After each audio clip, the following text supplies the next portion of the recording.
وەکو عرفێک لە عێراق هاتووە پۆستی سەرۆک کۆمار بۆ کورد بووە چەند ساڵە، پۆستی سەرۆکی ئەنجومەنی وەزیران بۆ برایانی شیعە بووە، بۆ پێکهاتەی شیعە بووە، پۆستی سەرۆکی پەرلەمانیش بۆ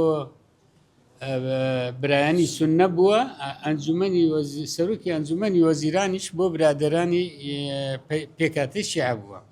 ئەمە بۆ ئێمە براوەتەوە، بەڵام ئەم پۆستی سەرۆک کۆمار هی کێیە؟ هی گەلی کوردستانە، هی حیزبێکی معەیەن نییە، نەهی پارتیە بەتەنها، نەهی یەکێتیە بەتەنها، نەهی یەکگرتووە بەتەنها، نەهی کۆمەڵە، نەهی نەوەی نوێیە، نە هین هیچ لایەنێک نییە، هی گەلی کوردستانە. گەلی کوردستانیش لەم هەڵبژاردنە ڕەئی خۆیدا ملیۆن زیاتر دەنگی بەکێدا، ئەو لایەنە ئەبێ ڕۆڵی هەبێ لە دیاریکردنی سەرۆک کۆمار.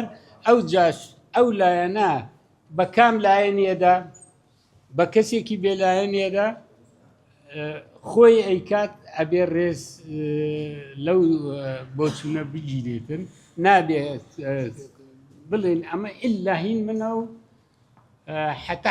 حتا من ما بێتم هەر ئەمە بێ هین من بێ، ئەوی تر هێر ئەبێ پارتی بێ، ئەمە شتی وان نییە.